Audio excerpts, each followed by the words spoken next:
नमस्कार साथियों, स्वागत है आपका हमारे YouTube channel focus UP PSC पर। दोस्तों, जनसत्ता में आज कोई संपादकीय अच्छा नहीं था और दैनिक जागरण के भी संपादकीय लेख अच्छे नहीं थे, लेकिन वहाँ पर एक मंथन लेख भी दिया होता है जो नीचे कॉर्नर पर होता है, आप उसको भी देख सकते हैं। ये आज हम डिस्कस करेंगे। देखिए, हमारा ध्येय यह रहता है कि संपादकीय हो या कोई खबर हो या न्यूज़पेपर में कोई भी लेख दिया हो, जो भी हमारे एग्जाम के दृष्टि से महत्वपूर्ण है, हम वही डिस्कस करते हैं। तो ये मंथन आर्टिकल जो है विनय कुमार सिंह द्वारा लिखा गया है, जो कि निदेशक है doctor Shyama Prasad Mukherjee research foundation के। ये संपादकीय आपके आंतरिक सुरक्षा खंड से सीधा सीधा जुड़ा हुआ है और इस संपादकीय इस लेख में एक्चुअली बताया गया है कि भाई किस प्रकार से सरकार ने माओवाद का सफाया किया है और अब केवल पुलिस आधारित रणनीति पर काम न कर कर सरकार जो है सामाजिक सुरक्षा कार्यक्रमों पर भी ध्यान दे रही है। इस संपादकीय के ऊपर एक ये क्वेश्चन आंसर आपके लिए बनाया गया है, मॉडल आंसर, जो आपके GS3 पेपर के लिए अति महत्वपूर्ण है। आप देखते होंगे कि सामाजिक आंतरिक सुरक्षा के ऊपर आयोग 1 से 2 क्वेश्चन पूछता है और यह एक लो हैंगिंग फ्रूट है, आप इसको अच्छे से तैयार कर सकते हैं तो इसमें अच्छे मार्क्स आप प्राप्त कर सकते हैं।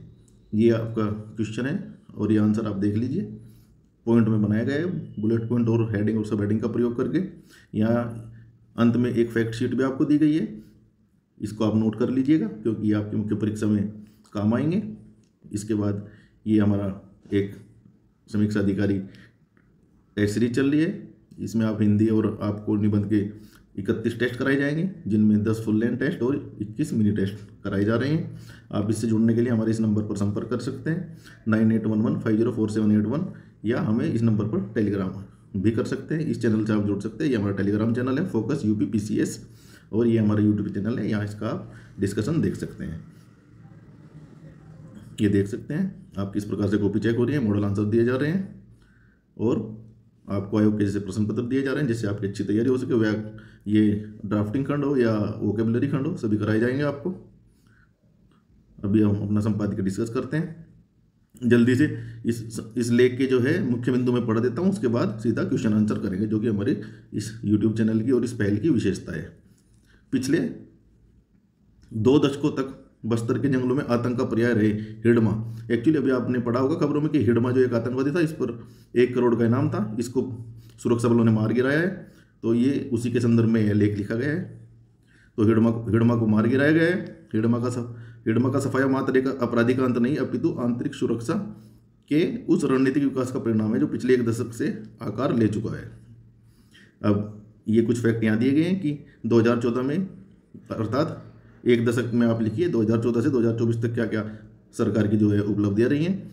2014 में क्या था ये कि उग्रवाद जो है हमारा वामपंथी उग्रवाद 10 राज्यों के 96 जिलों को प्रभावित कर रहा था, जो नेपाल सीमा से लेकर आंध्र तक फैला रेड कॉरिडोर जिसे बोलते हैं। ये आप देख लीजिए। जब आप यहाँ देखते हैं कि नेपाल सीमा से लेकर आंध्रा तक, तो आप इसके लिए एक बड़ा अच्छा कीवर्ड है वो कोट करेंगे, उसको आप मेन पार्ट या भूमिका या निष्कर्ष में कहीं भी लिख सकते हैं। तो आप ऐसे लिखेंगे कि नेपाल से आंध्रा लिखने की बजाय अगर आप ऐसे लिखते हैं कि पशुपति से तिरुपति तक, अर्थात एग्जामिनर समझ जाएगा कि पशुपति जो नेपाल में और तिरुपति जो आंध्रा में है। पशुपति से तिरुपति तक फैला क्या है, रेड कॉरिडोर फैला है। तो आप इसको कहीं भी मेंशन कर सकते हैं, ये आपके लिए एक अच्छा कीवर्ड है।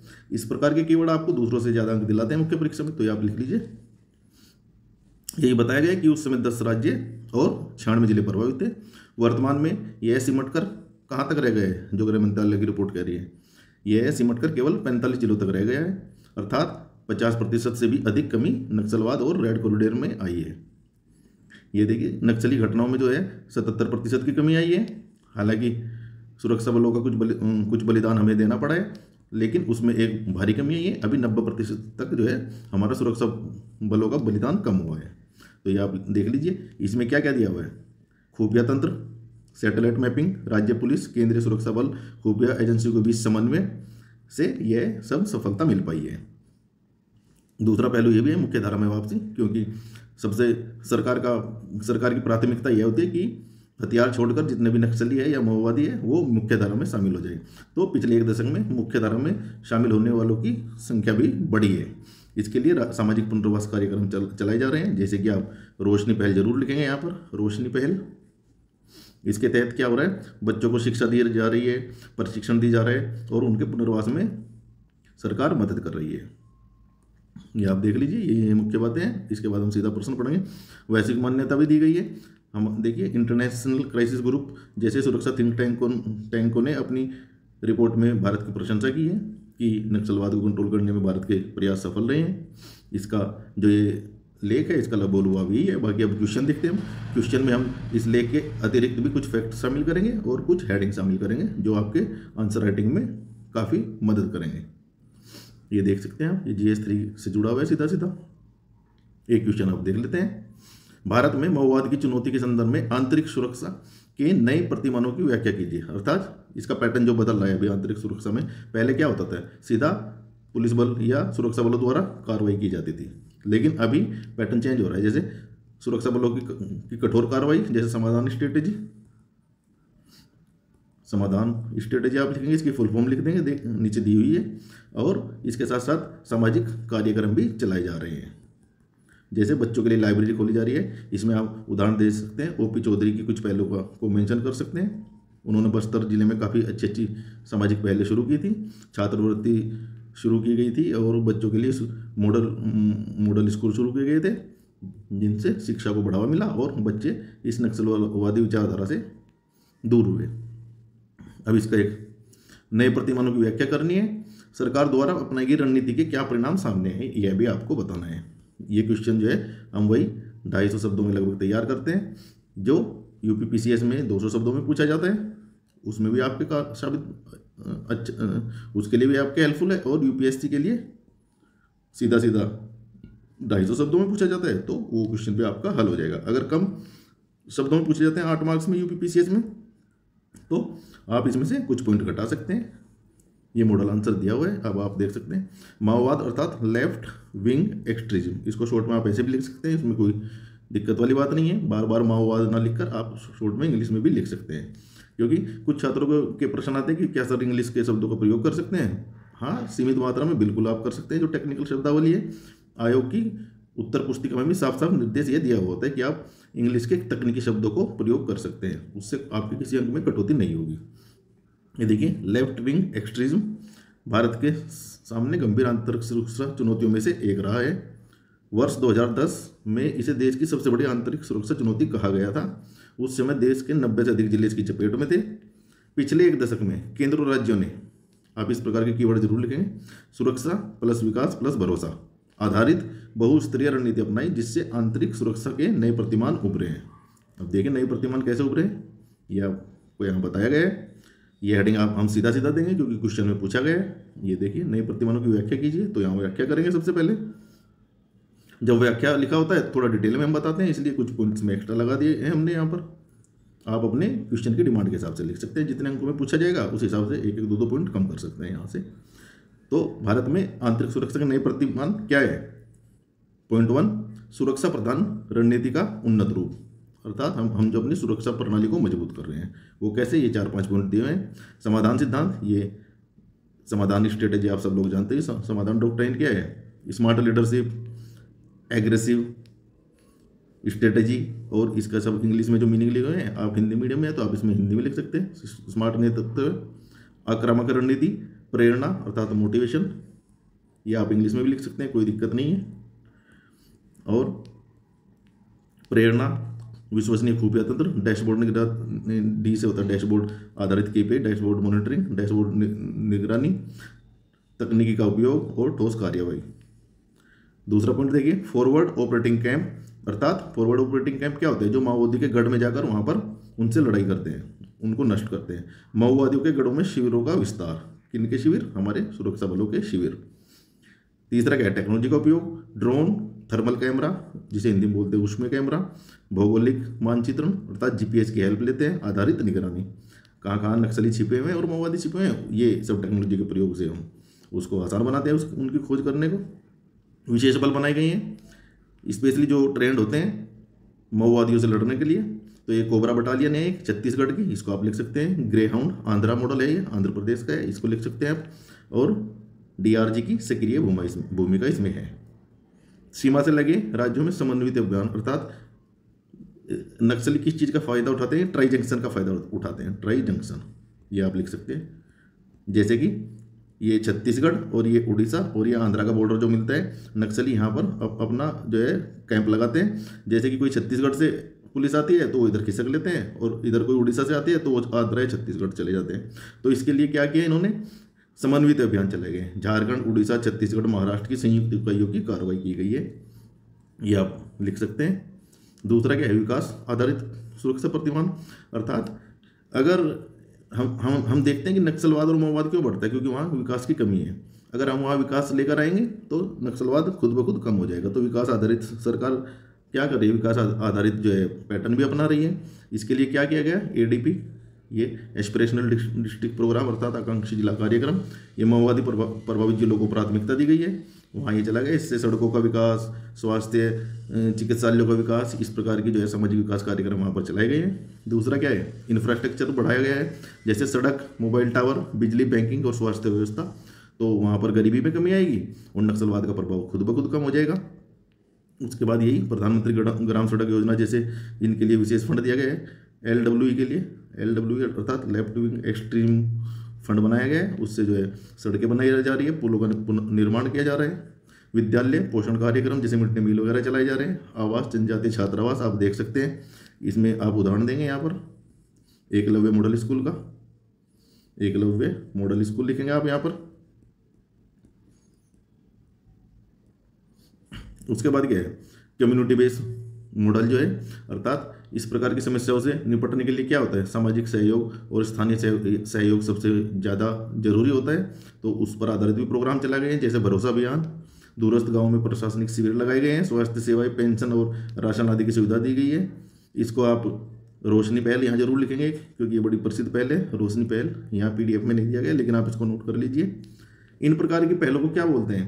दिल और दिमाग जीतने वाली रणनीति, विनिंग हार्ट एंड माइंड, इसे शॉर्ट में WHAM भी लिखते हैं। जनजातीय व महिला समूहों को शासन से जोड़ना, अर्थात सेल्फ हेल्प ग्रुप का विस्तार यहाँ किया जा रहा है सरकार के द्वारा। तो उससे क्या होगा? जब वहाँ रोजगार होंगे तो वो नक्सली विचारधारा से दूर रहेंगे वहाँ के लोग जो हैं। आप देखते हैं कि इस प्रकार जितने भी आपराधिक तत्व है, अक्सर वो लोग होते हैं जिनके पास कुछ काम होता नहीं है, तो वो गलत राह पर निकल पड़ते हैं। जो आप अपने आसपास भी देखते हैं, जो आदमी कामकाजी होता है, अपने काम में लगा होता है, वो इस प्रकार की अवैध गतिविधियों में शामिल नहीं होता है।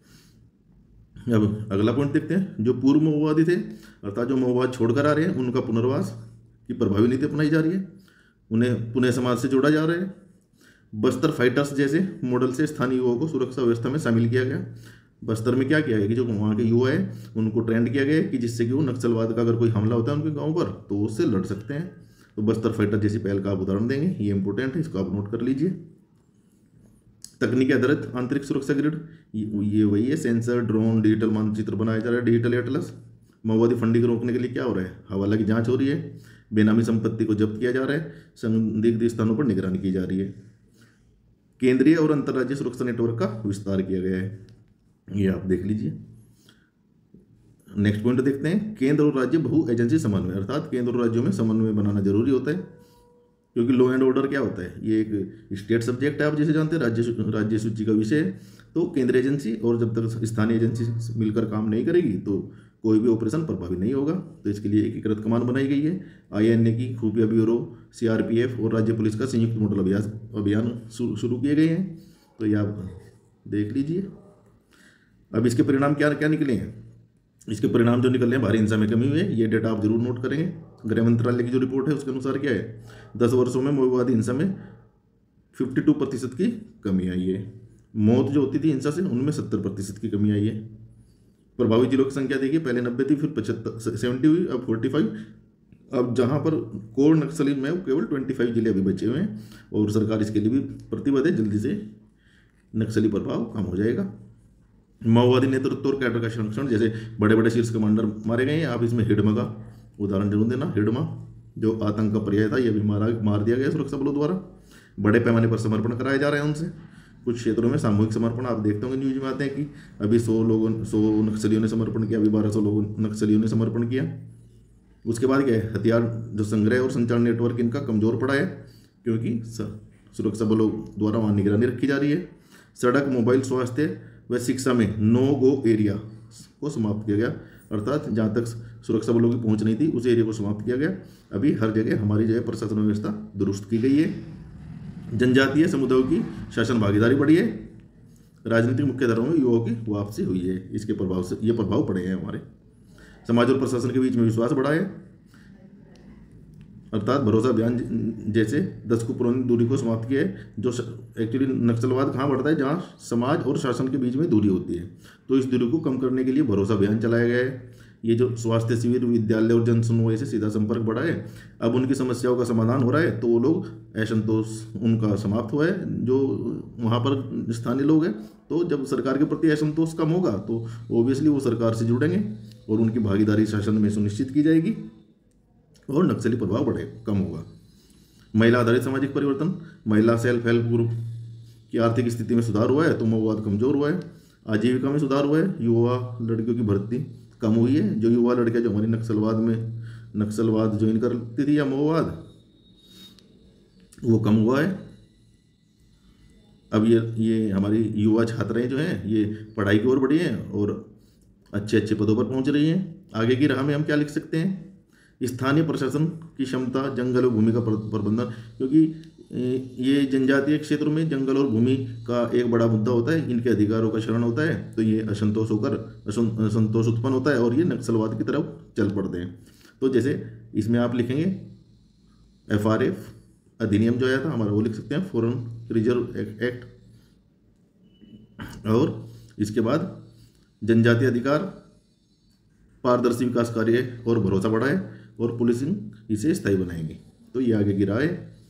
भारत, अब एक छोटा सा निष्कर्ष देख लीजिए, भारत माओवादी चुनौती को नियंत्रित करने में उल्लेखनीय सफलता हासिल कर चुका है। सुरक्षा, विकास और विश्वास, ये आप 3 ऐसे लिखिए जरूर। ये जो इस प्रकार के जो शब्द होते हैं आपके उत्तर को प्रभावी बनाते हैं। सुरक्षा, विकास और विश्वास की त्रिस्तरीय रणनीति ने हिंसा को सीमित जेलों में समेट दिया है। तो एक ये फ्यूचरिस्टिक अर्थात भविष्यवादी निष्कर्ष लिखना जरूरी होता है। अब आप ये देख लीजिए, फैक्ट शीट क्या है, हिंसा में इतनी कमी आई ये बता चुके हैं। अब महत्वपूर्ण नीति से समाधान, राष्ट्रीय नीति एवं कार्य योजना 2015, एकीकृत कमान तंत्र, दिल और दिमाग को जीतने वाली रणनीति अर्थात विनिंग हार्ट एंड माइंड, आकांक्षी जिला कार्यक्रम और रोशनी पहल, ये जरूर लिखिए आप। और ये भी लिखिए आप अपने उत्तर में। योजनाएं आप लिख ही सकते हैं, ग्राम सड़क योजना, आयुष्मान भारत योजना, ये सभी योजनाएं जो सरकार की है ये अच्छी सामाजिक पहले हैं, तो ये सब आप लिखिए। तो इससे देखिए दोस्तों, आपका एक बेहतरीन उत्तर तैयार हो चुका है, क्योंकि माओवाद, नक्सलवाद और आंतरिक सुरक्षा से संबंधित 1 से 2 क्वेश्चन तो आयोग पूछता ही है, चाहे UPSC हो, BPSC हो या आपका UP PCS हो। तो आज इतना ही है दोस्तों, ये आप हमारा देख सकते हैं। जैसे मैंने बताया कि अभ्यास बैच 3 चल चुका है, इसकी फीस अभी इतनी रखी गई है। जैसे 20 बच्चे पूरे हो जाते हैं, 20 से अधिक बैच में हम रखते नहीं, अगर हो जाते हैं तो फिर फीस बढ़ाकर इतनी कर दी जाती है। ये देखिए आप, एक डिटेल शेड्यूल इसका है। आपको कॉन्टैक्ट करना है तो इस नंबर पर कीजिए 9811504781। कॉपियों का मूल्यांकन हम ऐसे करते हैं जिससे आप अपनी गलती सुधार सकें। यही हमारी विशेषता है टेस्ट सीरीज की। बाकी टेस्ट हम अच्छे से बनाते हैं, मॉडल उत्तर अच्छे से देते हैं। और दोस्तों, हमारी इस पहल को जो है संपादकीय या कोई भी लेख हम डिस्कस करते हैं मेंस की दृष्टि से, ये आपको कैसा लग रहा है, इसको आप ज़रूर हमें कमेंट कीजिए और अपने दोस्तों के साथ हमारे चैनल को शेयर कीजिए, लाइक कीजिए और सब्सक्राइब कीजिए। बेल आइकन को आप अवश्य प्रेस कर लीजिए, क्योंकि कभी कभी वीडियो बनाने में देरी हो जाती है मॉर्निंग टाइम में, जैसे आज थोड़ी व्यस्तता थी और वीडियो लेट बनाए, तो आप बेल आइकन प्रेस करके रखेंगे तो आपको पता चल जाएगा वीडियो कब अपलोड हो रही है। इसी के साथ दोस्तों अपना वीडियो लेक्चर समाप्त करते हैं। पढ़ते रहिए, लिखते रहिए और सिलेक्शन लेकर रहिए। जय हिंद।